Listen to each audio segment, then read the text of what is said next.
You are going to continue to need him. In fact, he is allowing the difficulty in this time to build within you the knowledge of your necessity of him as he builds this thing for his honor and glory. And so when you find yourself looking at the potential and where you are right now and wondering why those two things do not match, understand that there is an underlying principle before we can even get to potential and get to the hope of the future. We need to understand that the underlying layer of that is relationship, is intimacy. Because without the foundation, which is Jesus, all of this is for nothing. It doesn't matter how much I build into my children, how much I try to teach them, how much I try to build knowledge in them and prepare them for life and give them a purpose. If they feel like they have no relationship with me, what does it matter? What does it matter if I provide everything that my children need, but they feel like they do not know me as their father?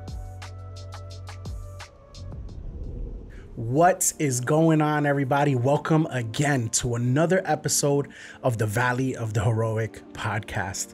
This podcast is a podcast geared towards helping you to grow in your faith, but not just to grow in your faith in a simple way, but for you to become a master, to master your growth and grow closer and closer to God in intimacy with him so that you can glorify him with the life that you live. It's all about growth, mastery, and the purpose that God has for your life. So we discuss all issues pertaining to faith, family, mastery, your purpose, and all of these things together to help you to grow into all of those things for God's glory. I want to welcome you again, like I just said earlier, and it's a pleasure to have you here, and I'm so excited to jump into today's episode. So let's jump right in. So the idea behind today's episode is going to honestly spring forth from just some of the recent goings in my life, just recent experiences. If you know me personally, you know that we recently had our third baby. Her name is Ellie. 3 girls, a father of 3 girls now. It's a little bit nuts, but I'm excited nonetheless. And she is officially a week old today. So happy 1 week of life, my beautiful baby girl, Ellie.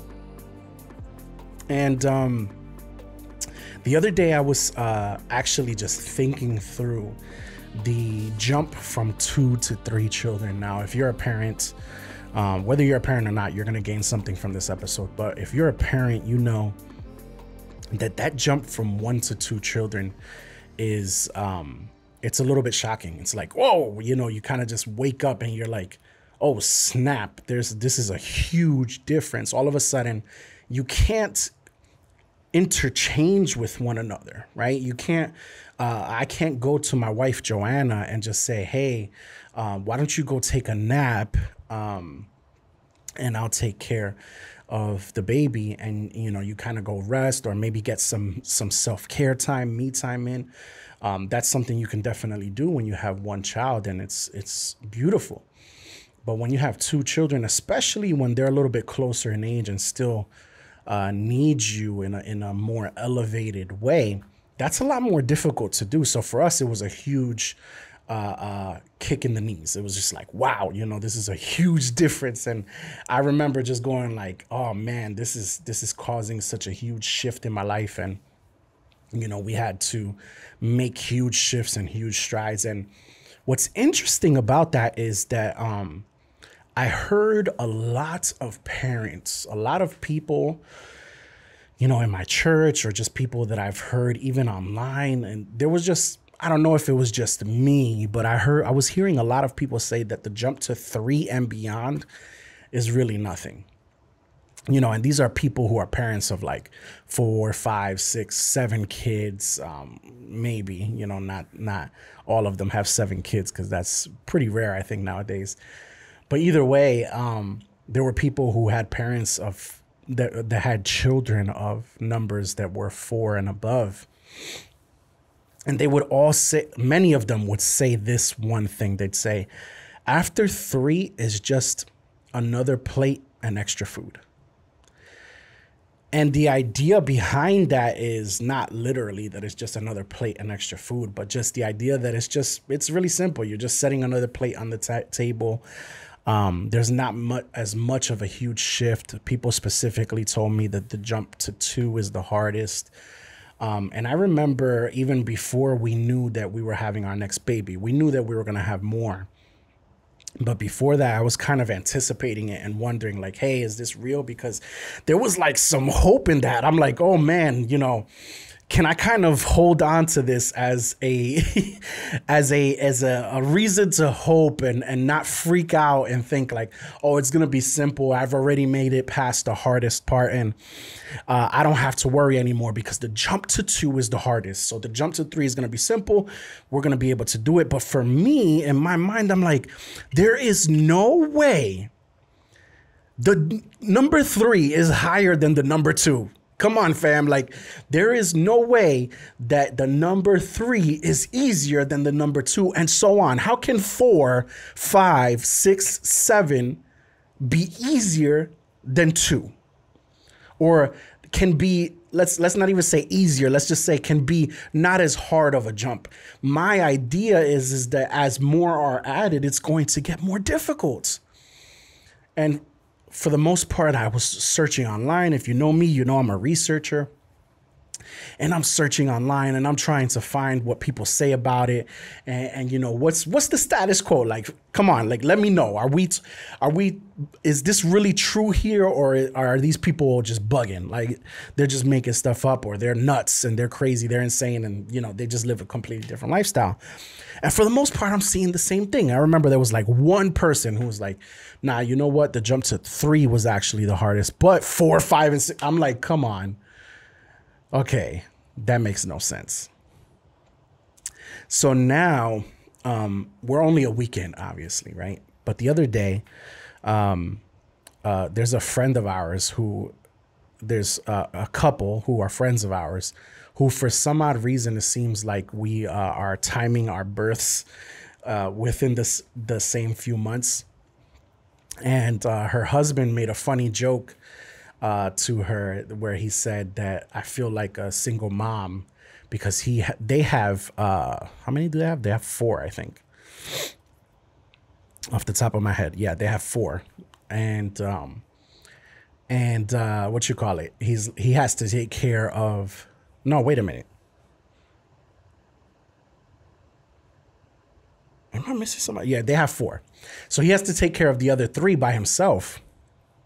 If y'all got more than 4, 5 counting DJ, but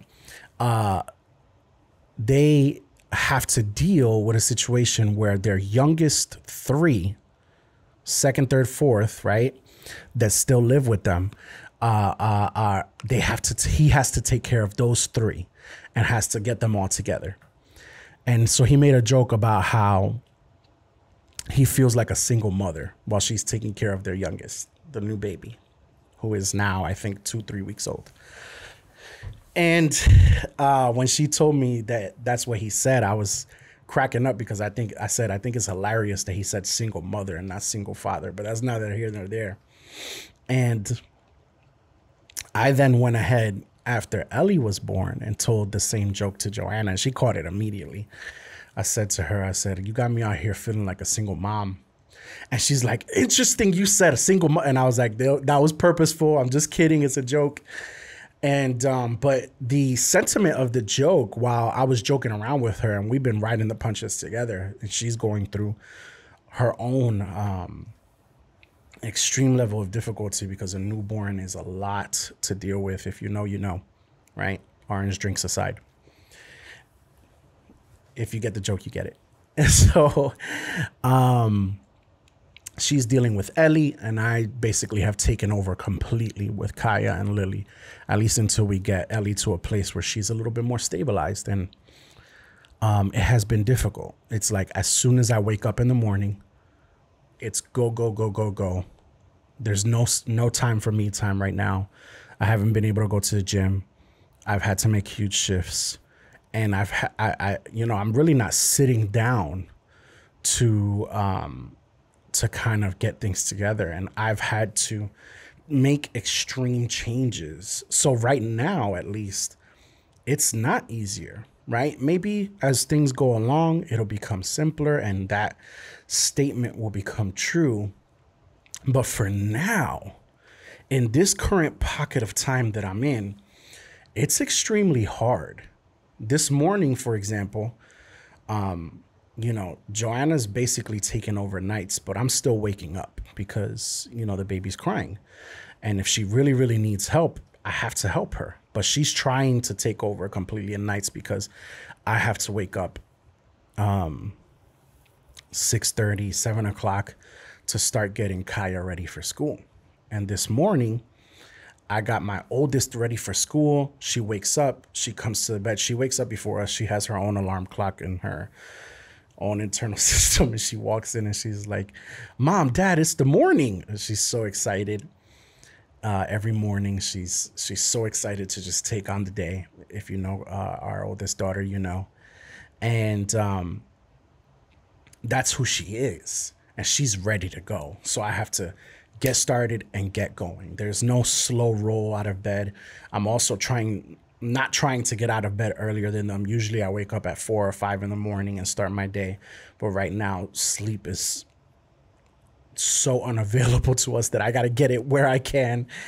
And I wake up, start to get her ready. And her sister, Lily, wakes up earlier than anticipated. Usually she wakes up somewhere between 7:30 and 8 o'clock, which would have been extremely helpful. But today she woke up at around 7. So I had to get out of bed, start getting Kaya ready, get Kaya started, and go and get Lily, get her started. And then I realized that the time frame that my mom would normally take Lily to take care of her for the day while we work, it doesn't align well with the time that I have to take Kaya. So that means that I have to pack both girls in the car and take both girls with me to take Kaya to school, which makes things way harder. Kaya's older. She walks much better. Lily walks, but she's still not as independent. So I have to kind of carry her and help her a lot more. And oh man, it's really something where you have to experience it to know, because it's a lot harder to explain than it is. But the reality is that children are basically blank slates, especially when they're born. Ellie doesn't know how to do anything right now. So Joanna is completely in charge of this baby's life. And I'm in charge of our toddlers completely. And together we have to help each other. Joanna tries to help me when she can. I'm helping her as much as I can. And we're just trying to play zone defense right now because we're outnumbered. And I was sitting there for one moment where I had, I think, put them down for their nap on Saturday, which they didn't even nap, but that's another story. And while I'm sitting there, I sat on the couch. It's a beautiful day. The sun rays are bathing in through coming in through the window, casting a beautiful light. It's silent for a second. And I'm sitting there and I'm thinking, I wonder, really, how do single parents, single mothers do this? I thought about my mother, who was a single mother and had to raise me. And I was a latchkey kid. So she had to have the difficult thing of going to work and leaving me alone. And we didn't have a babysitter. And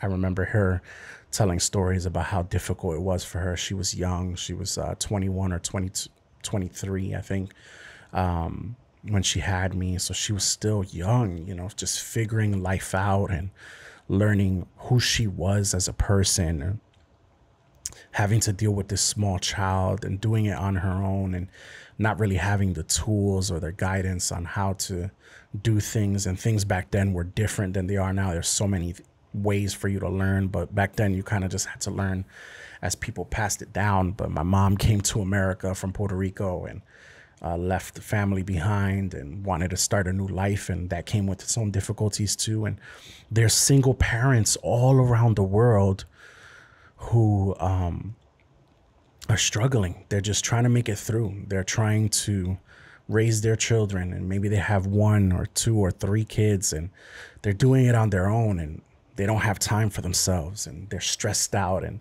they're overwhelmed. And it makes me think not only about the single parents, but it makes me think, I know that this is a little bit long-winded, but stay with me here. It makes me think about how in life that when we birth new things,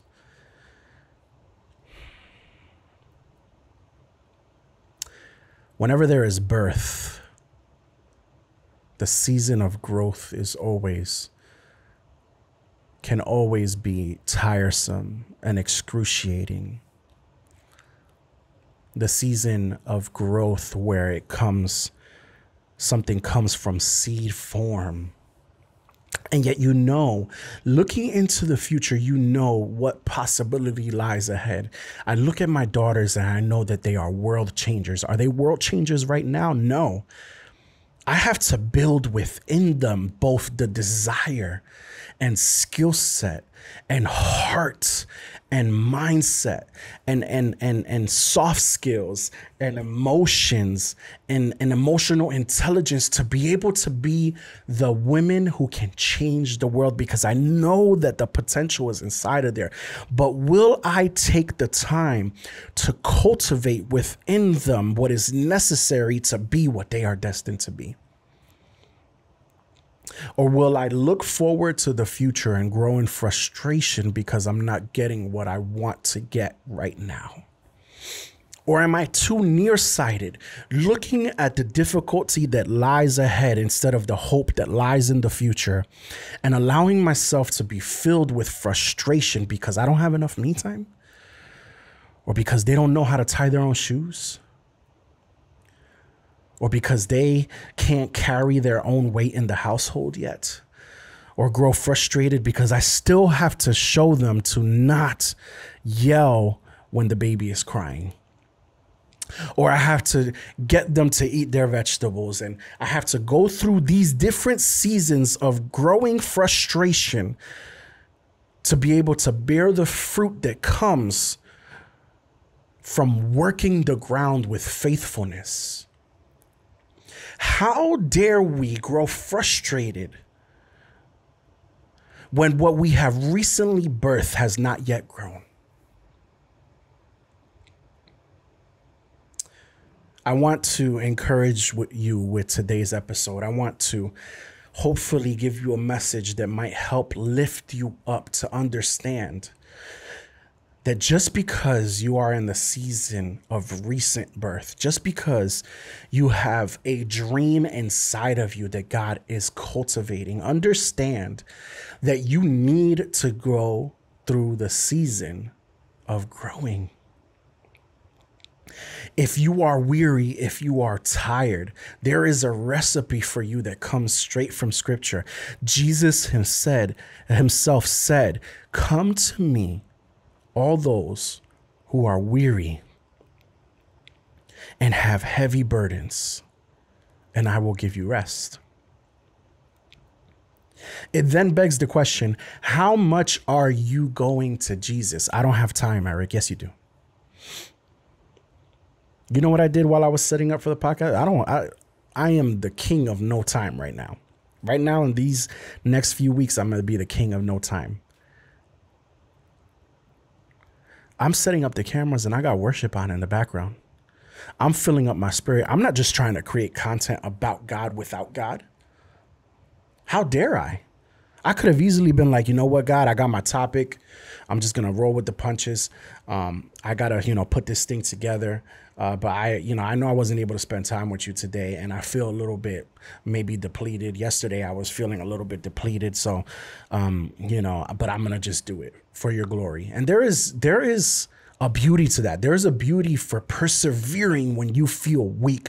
There is a beauty within persevering when you feel like there is nothing left yet inside of you.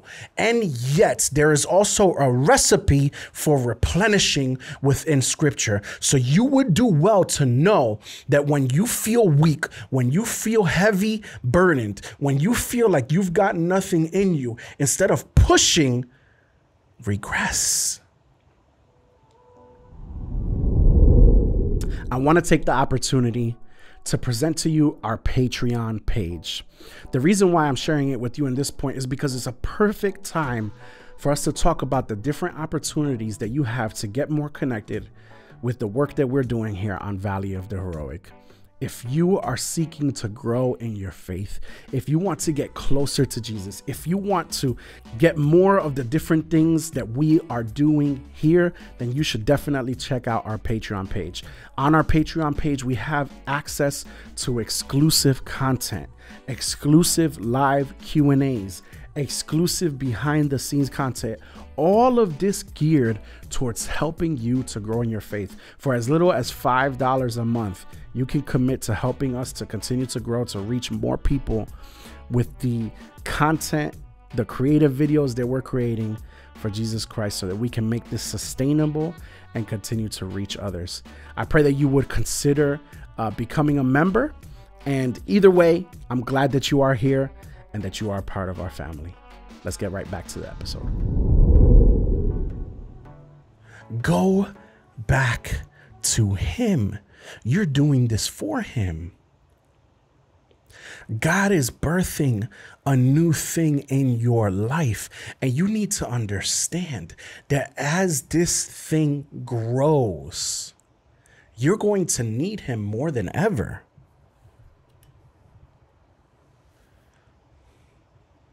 You are going to continue to need him. In fact, he is allowing the difficulty in this time to build within you the knowledge of your necessity of him as he builds this thing for his honor and glory. And so when you find yourself looking at the potential and where you are right now and wondering why those two things do not match, understand that there is an underlying principle before we can even get to potential and get to the hope of the future. We need to understand that the underlying layer of that is relationship, is intimacy. Because without the foundation, which is Jesus, all of this is for nothing. It doesn't matter how much I build into my children, how much I try to teach them, how much I try to build knowledge in them and prepare them for life and give them a purpose. If they feel like they have no relationship with me, what does it matter? What does it matter if I provide everything that my children need, but they feel like they do not know me as their father? And so the truly important thing is not how many nights I stay up to tend to my beautiful daughters. It's not how many times I wake up early to begin making breakfast for them before they wake up. It's not how many times I do the difficult thing that they need to be able to survive, how many times I scrounge the money that I have to be able to get food for them on the table. None of that matters to them. Oh man, how could they not appreciate those things? No, that's not my mentality. I know what matters to them. You know what my daughter told me the other night, yesterday night? She woke up at 3 o'clock in the morning, came to our room. Joanna was feeding Ellie. Woke me up and she said, that she needed to use the bathroom. And then we go to the bathroom. I'm there helping her. And she says to me, Daddy, she's crying. She says, earlier, I asked you to do a rocket ship with me. And you said no.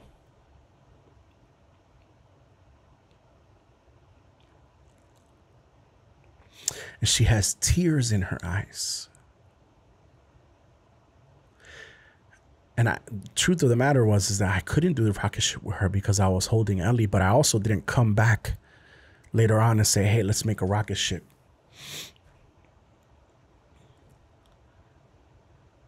And it broke me.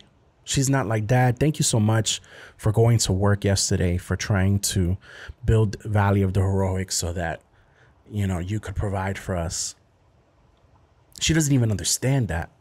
And yet while God understands everything you do for him, he still requires depth of relationship from you. because not only does he want it, he also knows that is what you most need. You see, what happens is as we become adults, it turns on its side. We forget to have fun. We forget to care for ourselves. We forget how to slow down. We forget how to do the things that fill us up. What we become more about is work, work, work, work, work. We become more about purpose. And all of these things are great. It's beautiful to want to live out your life for God. It's beautiful to build up a beautiful career and to leave an inheritance for your children. All of these are fantastic and wonderful. It's beautiful to build into your children and be the best parent that you can be. But how can you be the best worker, the best Christian, the best disciple, the best parent, the best husband, the best wife, if you don't care for yourself?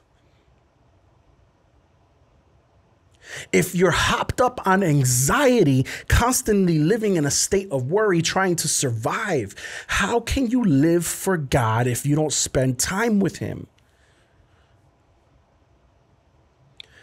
So I ask you, what is the quality of time that you spend with him? The hope for the broken and weary heart is Jesus. Return to him when you feel weary. Return to him when you feel tired. Return to him when you feel like you're questioning your purpose. Return to him because he has and is the answer.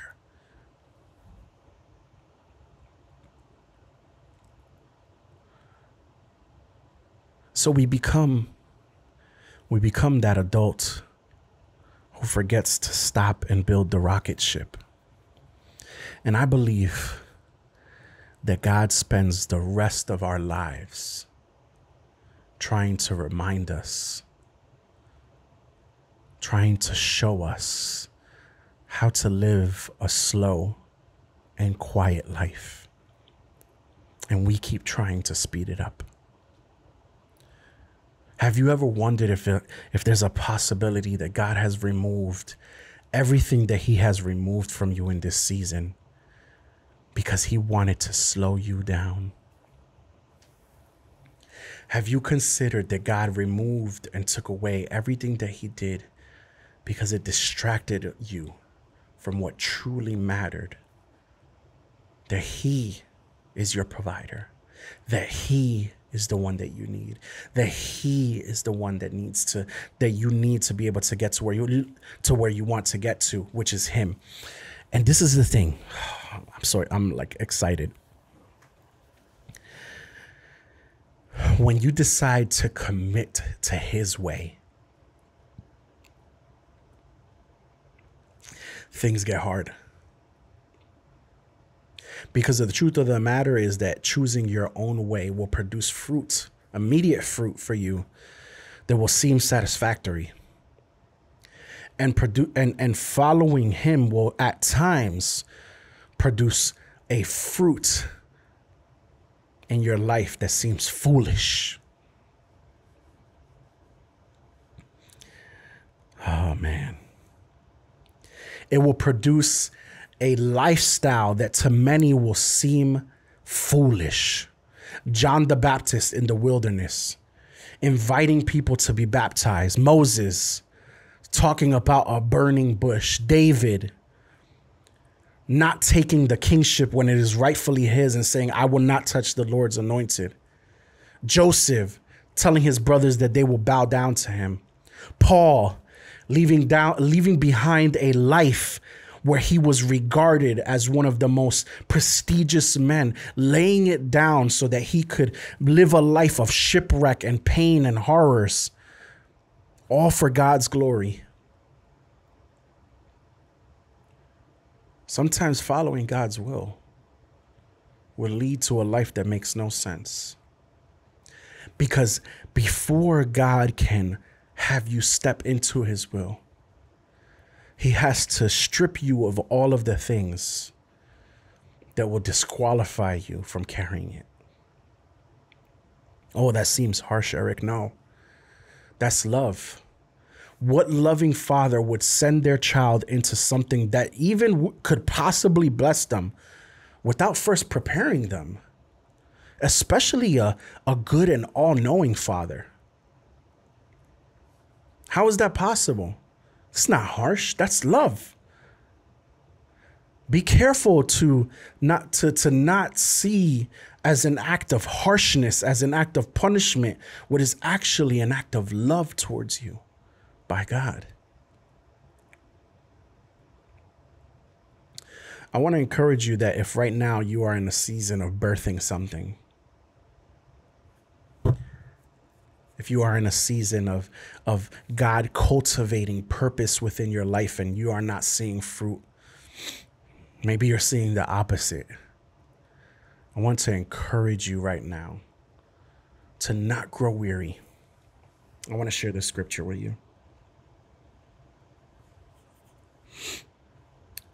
Romans chapter 12, verse 12 says, "Be joyful in hope, patient in affliction, and faithful in prayer." Put your joy in the hope that is set before you. You know you serve a good God. Be patient in your afflictions. Be patient in your time of difficulty. We're about to hit 3 years. We thought we would give up many times before. And God keeps telling us, keep going, keep going, keep going. And I'm like, God, it's about to be 3 years. 3 years we've been doing this. Anytime I try to put my hand to something else, and anytime I try to even in a small way give up, I know the Holy Spirit fills me with such a uneasiness in my spirit, because I know that I need to keep going, and you know that you need to keep going. And be faithful in prayer. Do not forsake prayer. Do not stop praying. Keep praying, keep praying, keep praying for your breakthrough. Keep praying for God to fashion within you what he wants to fashion within you. Keep praying for God to reveal his will in your life. Keep on praying. Keep on praying. Do not grow weary in doing good, for in due time you will reap a harvest. God is doing a good work in you. God is doing a good work within you. Colossians chapter 3 says, "For we have died, and our life is now hidden with Christ in God." You are hidden in him. And just because you are in hiding doesn't mean he's not going to glorify himself in your life. Run your race. Keep on running your race, because God is with you. God bless you guys. Have an amazing week. I will see you guys in the next one. If this blessed you, leave a comment down below with a response. Share with me what you got from this episode. Start a conversation, ask a question. I'd love to hear from you. Guys, I love you all. I hope you have an amazing week, and I hope that this blessed you. Take it easy. Peace.